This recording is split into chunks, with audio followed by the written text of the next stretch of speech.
Okay, y'all, welcome to Decoding Graduate Programs in CS. And I'm going to pass it to Leslie Rand-Pickett, who is going to moderate our panel, our faculty panel.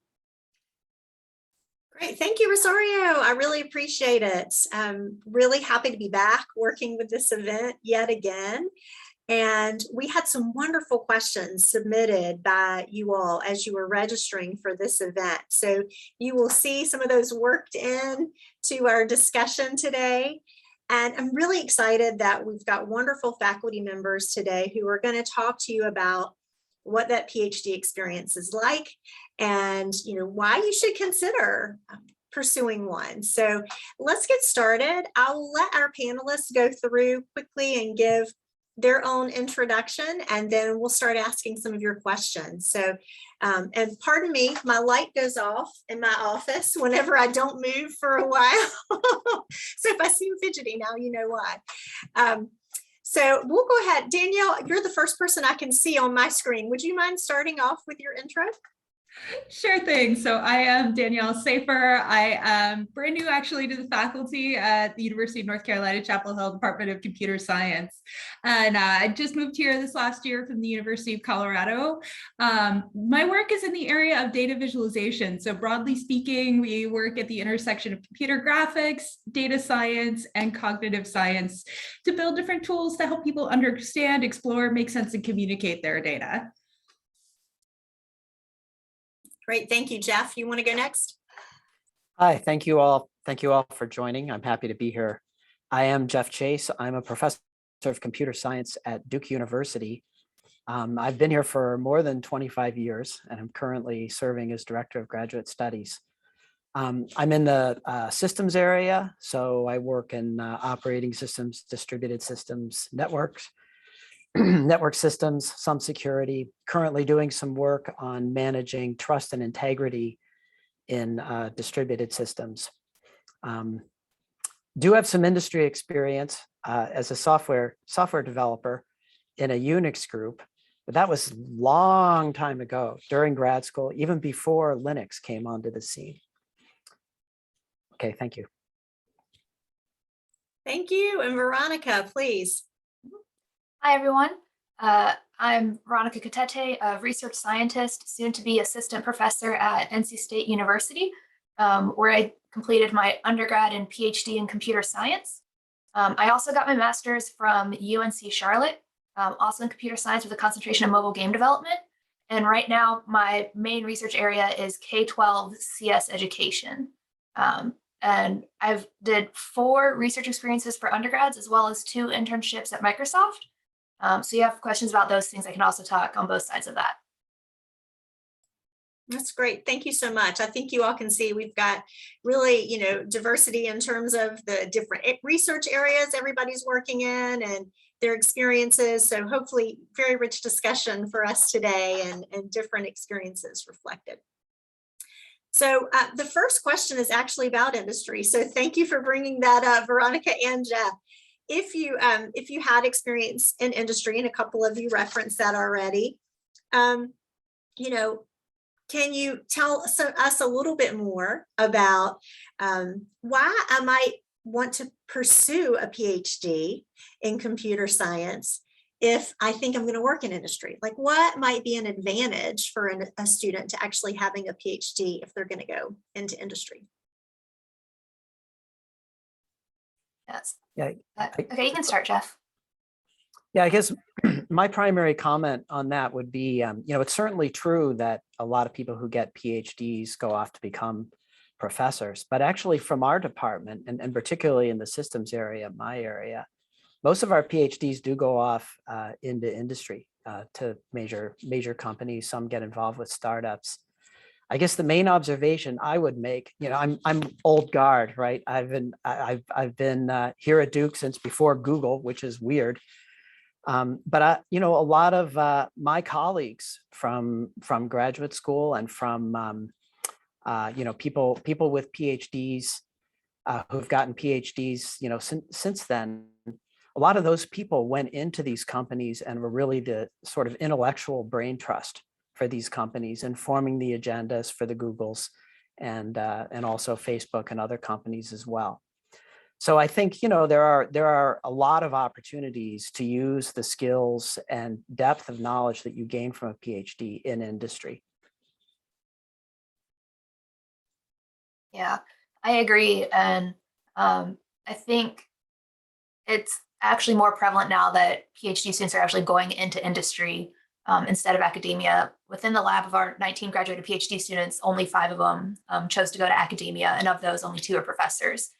And we see most of the positions are going into like research and development positions, or ones where we find maybe our undergraduate or master's students, they would be working on tools that are happening now or live. And with our doctorate students, especially when we were at Microsoft, like the researchers, they were looking at things that are like 15, 20, 25 years down the pipeline of like, what is the next technology going to look like? What is that future going to look like? And so because they had these specialized skills developing new technologies in that PhD, that's what they're contributing like as part of these brain trusts to this is what the future can look like.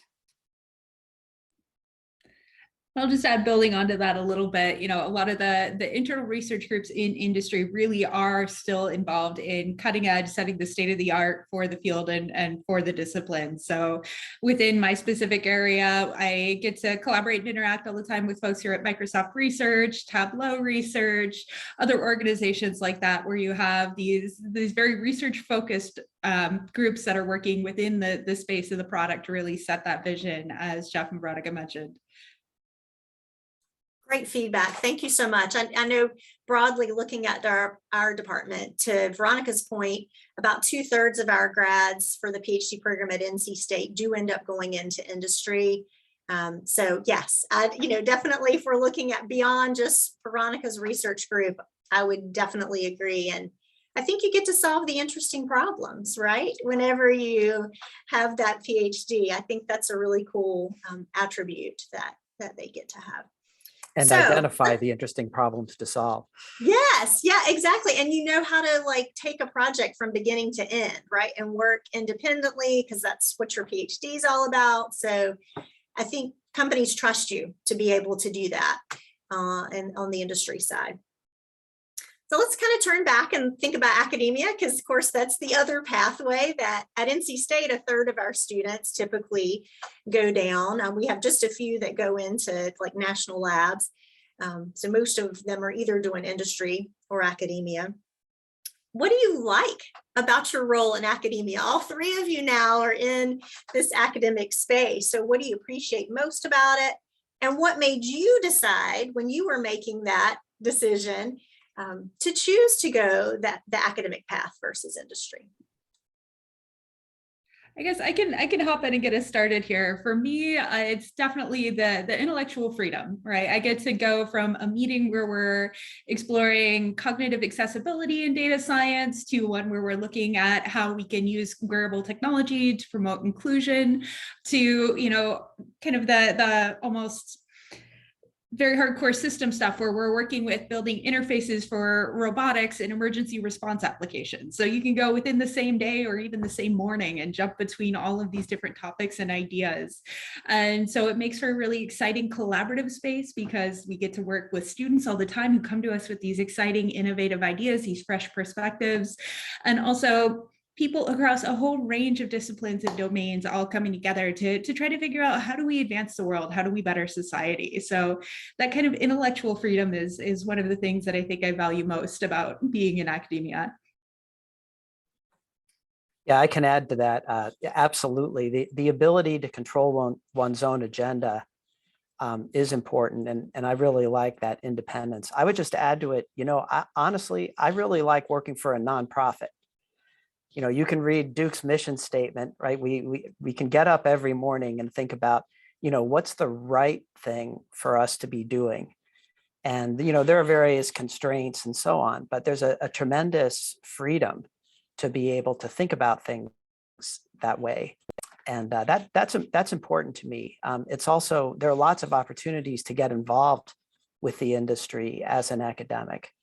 I've chosen to do some consulting work with a number of companies, and that allows me to work with different groups and pursue different interests.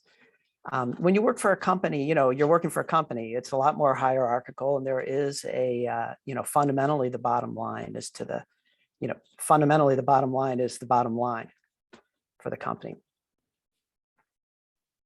Yeah, and I agree with both Jeff and Danielle on that. One of the things that turned me away a little bit from industry was the giant changes that could happen quickly if a CEO switches out, or if the profits didn't return well that year. There's a lot of like return on investment and has to justifying like, this is the work you're doing. If you don't see immediate results on it, like your managers and business people in hierarchy are like, why are you working on this thing? What is this for? And it's a lot more justification that I don't feel I want to do. Both industry and academia have their different types of red tape. And so it's just picking out which one that you like to handle more.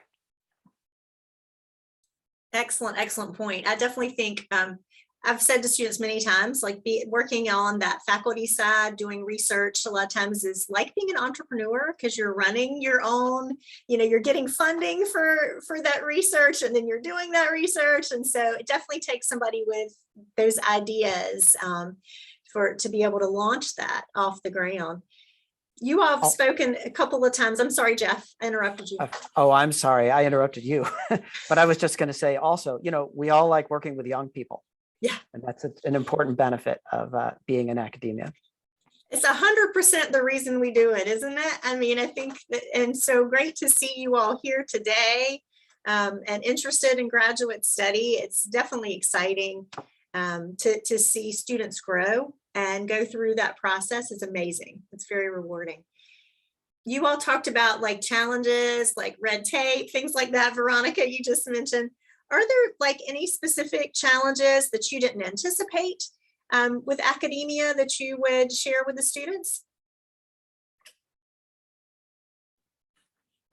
Well, yeah, I would say, people have different ideas, about what professors do. And I've actually, thought about it a little and counted it out. And, we spend a lot of our time actually evaluating other people's work, for program committees and reviewing, or graduate applications, or reviewing each other. We have peer review.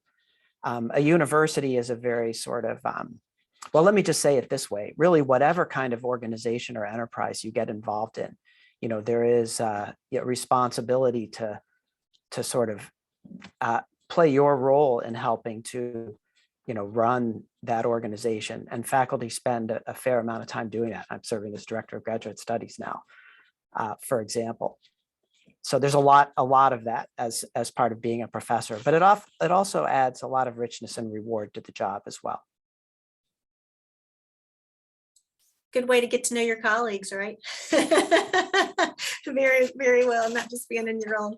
Go ahead, Veronica. Yeah, I think for me, this was, as an undergrad, it was unexpected. And a lot of that was like the policies and red tape of academia. Because one of the striking differences between being an industry versus academia, especially with me, because I work with human subjects a lot, is having to fill out IRBs and go through like different policies and safety boards to make sure, and especially because I'm working in like K-12 schools with minors, I always have some sort of protected group to work with. Whereas when I was doing the exact same work at Microsoft, it was, oh, you just have them sign a liability waiver. And it's just legal, wrote up some common script, you send that out, and then I can do all the surveys I want. And so at Microsoft, I'm just like, wait, they just sign away all of their stuff with this liability waiver. And so seeing the contrast for that in academia, like as an undergrad and like not being aware of all the red tape, I've now learned that everything is written down in policies and regulations, which as someone who likes to read the user manual, a lot of the stuff is just there. You have to dig for it, but I've become really good at digging through the things I'm looking for. A lot of times I'll have questions on something, or someone new in their position would be like, oh, you can't do that. I'm like, actually, I found this policy that says I can. And so that's kind of what I really like about it, is that like because it's a publicly funded school or whatever, like NC State has to have like, here's all the regulations, here's all the policies on all of these different things. And so there's always an answer. We just have to go find it or look for it somewhere. That's great. You've become a great detective. Yeah, and I would add in one last challenge that I don't think has come up yet. It's a good problem to have if there are such a thing, but is that there is no shortage of opportunities. There are so many cool things that can come your way. I mean, I see all these cool collaborations, all these cool ways to get involved. And there are only so many hours in the day. So I think one of the big challenges that surprised me how salient it was, and how much it is a reality of academic life, is the fact that there are so many cool opportunities, but sometimes you have to say no to really cool things that you want to be involved in, just because you simply don't have the bandwidth. So it's, like I said, I think it's a good problem to have, but it is the art of saying no is one that I know I'm still working on, and I hear many others often are as well. Absolutely. Yeah, that freedom, right, gives you the freedom to maybe sometimes say yes to too many things, and you have to learn how to say no, for sure, for sure. Well, that's awesome. Thank you all so much. That's really helpful, I think, just to give people a good picture of what is it really like to be on that faculty side. So thank you. I think our students also are looking for some guidance on that pathway that they're taking, either from undergrad to maybe recently graduated, or maybe even in a different academic pathway somewhere else right now and moving to CS.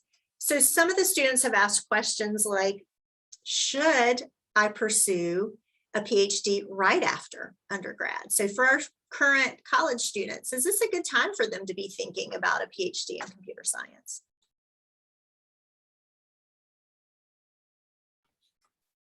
Yeah, I could just comment on that, I struggled with that a lot when I was graduating from college. And I ultimately decided to spend a little bit of time in industry just to think about it a little bit and get some exposure to that. Also, I didn't have any money. So, that's a nice thing about working in industry. You do get paid more than you do as a graduate student. And I think that doing that actually did help me in terms of just sort of shaping what it was that I wanted from graduate school when I finally did go, and being sure that it was what I wanted. But I think it sort of goes both ways. There's an argument for going in, while you are, while your academics is fresh, and sort of moving through that. So I think there are, and also you can have opportunities to work with industry and internships while you're in graduate school. So it's really a personal choice, I think, and there are pros and cons in either direction. And I took a little bit different path from Jeff. I actually went straight to graduate school from my undergraduate. And I would agree, there's trade-offs, right? For me, the flow made sense with kind of my state of life at the time, and it felt right? My passions were really in the place of, I wanted to dig deeper. I wanted to keep this focus, and I felt like it was the right time for me. So I would say probably the most important factor when I, reflect on the students that I've had the pleasure to work with is, did it feel like the right time? And were you excited and ready to move forward and ready to really go deep? Because that's what a PhD is all about. It's about going deep and changing the state of your field. So if it feels right, if you feel like this is really what you're ready to take on right now, that's probably the biggest factor. There are all these other factors, like Jeff mentioned. I don't think you should ever sell those short. You got to figure out how to pay rent. But at the same time, if you're not passionate about the ideas behind the direction you're heading with your PhD, it may not be the right time. 5-6 years is a long time to focus on something you're not excited about. Yeah. For me, I knew I wanted to get a master's degree, at least, because it has a big return on investment for it, but you don't get any funding for a master's degree. When I was an undergrad, my grad student mentor said, well, you should at least say you're getting a PhD. That way you can get like a RA or a TA. They'll pay you a stipend to go to grad school for your first couple of years. And while I was in grad school, I applied to a couple other fellowships that were like, okay, we'll pay your next 4 or 5 years of grad school now, because I got a Microsoft fellowship and a NSF research fellowship. And I was like, cool, I guess I'll just stay in academia for longer and go ahead and get this PhD that I said I would. Because I know for me, like, I wasn't sure that I wanted the PhD at that point, but I knew I wanted at least that master's. And so while I was in the master's phase, I was like, actually, like I'm designing my own research at this point and picking out what I want to do. And this is really exciting for me. I want to keep building in that area. So. Great, thank you. And I appreciate that you had that master's experience too, because there are definitely some differences, particularly in the funding area, as you mentioned. So I think that's a really important point. So tell me, if you could, what factors you all think are important when choosing a graduate school? What are the things students should be looking for as they're considering options? We know you've got like the 3 greatest options in the world right here on this call right now, right? Between Duke, UNC, and NC State. We know your fantastic computer science programs. What are some things students should be thinking about as they're making a decision?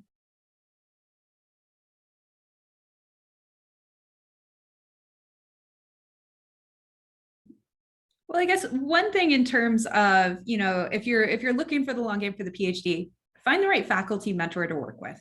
Find the person who's going to allow you to pursue the kinds of questions you're excited about pursuing, work in the topic areas you want to work in, and honestly, that you have good rapport with. Because having a really good rapport between you and your faculty mentor, you all will be working together very closely for many years. Having that good rapport is going to make the process easier. And, having someone you like to work with and a set of colleagues you like to work with, I think students learn more from their peers than they actually do from their faculty mentor. Having a set of colleagues that you like to work with that are working in the same general space and general area and can support your research and serve as your close collaborators, and also your kind of confidants and peer support network for those times where PhD life is not always a smooth road.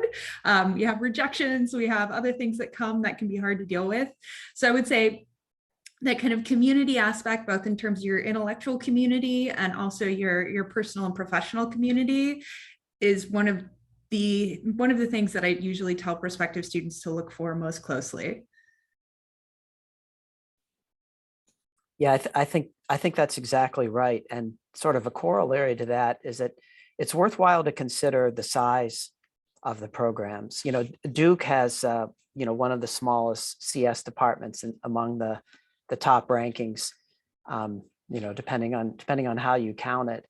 So, we consider that actually a strength because it's, there's a sort of a more personal kind of environment with a lot of faculty contact. But there's also, you really do want to make sure that you have the people there that you want to work with. If you come to a smaller place and there's not a good match with the faculty there, that's a problem. And so that's really important. I think it's a great point. Yeah, definitely echo both of them. Strong peer support network, because those are going to be people you see for the next 5-6 years of your life. And I definitely try to find a place that has at least 2 or 3 faculty who you'd be interested in working with. Because you always want to have a backup plan if one of them doesn't work out. Definitely, I would wholeheartedly agree in working with some students in the past as well. So last question, because I know we are really getting short on time here, is that is it important, in the same vein, for students to make contact with faculty prior to the application process? So you as faculty members, if you're accepting students into your labs, are you looking for that contact for students prior? And do your schools have an easy mechanism to make that happen?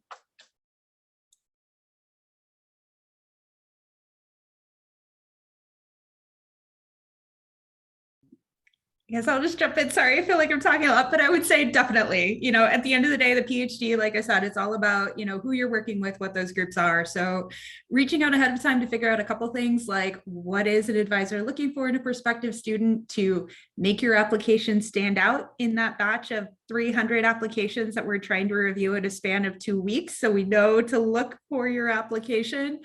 And also in terms of just, seeing if that faculty mentor or that advisor is taking on new students. We all would, I think, love to always be able to admit every strong student that comes through our doors, that shoots us a note, that chats with us on Zoom. But at the end of the day, one of the other things that your advisor will do is find funding for you.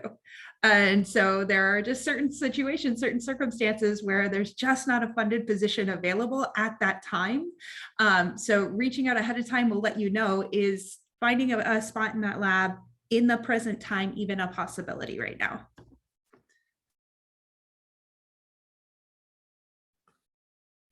Yeah, that's definitely it's definitely true. You know, when you apply as part of our admissions for the PhD program, you know, you have an opportunity to sort of put on the application what faculty you might be, you know, faculty whose work interests you, and they will see it, and they will definitely be in touch before any admit decision is made. So there's an opportunity to kind of discuss all those things and see, you know, see if it's a good match or feels like a good match.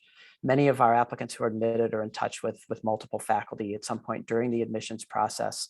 It's always reasonable to email people or to make contact with faculty before, but faculty do receive a lot of those, and so you shouldn't feel offended if you don't get a response. It does happen. There's too many to respond to. Yeah, I know for some of the professors, if they've never gotten an email from you before, they go automatically into a spam filter. So when reaching out to faculty, I also recommend reaching out to their grad students. That lets you learn both about the lab and if the students are happy there. And then also when you email the faculty member, copy the grad student and then be like, oh, hey, I was talking to this grad student. They said you were really awesome. Can we set up a chat? And your email may be more likely to be looked at after that. That's really awesome advice, Veronica. Thank you. I think that's really helpful for all our students to hear. And I know at NC State, we, you know, if students are admitted to our program, then we'll do a prospective student event where people can actually, you know, pre-COVID, you got to come to campus and actually meet face-to-face with people. So, and have some one-on-one meetings with faculty members of interest. I'm sure UNC and Duke also have some opportunities like that. You know, maybe slight differences between the programs, but a lot of times graduate schools will have those kinds of events too, so that you can have, you know, see the place you might be spending the next 5 or 6 years or whatever. So thank you all so much. Let's give a big thank you to our panelists. We really appreciate their feedback, their advice. We could definitely have gone a few more minutes, I know, with your questions too. And I also thank the panelists for applying in the chat, because I noticed they were doing that simultaneously. So fantastic multitasking, colleagues. I appreciate your abilities there. And I'm going to turn it back over to Rosario.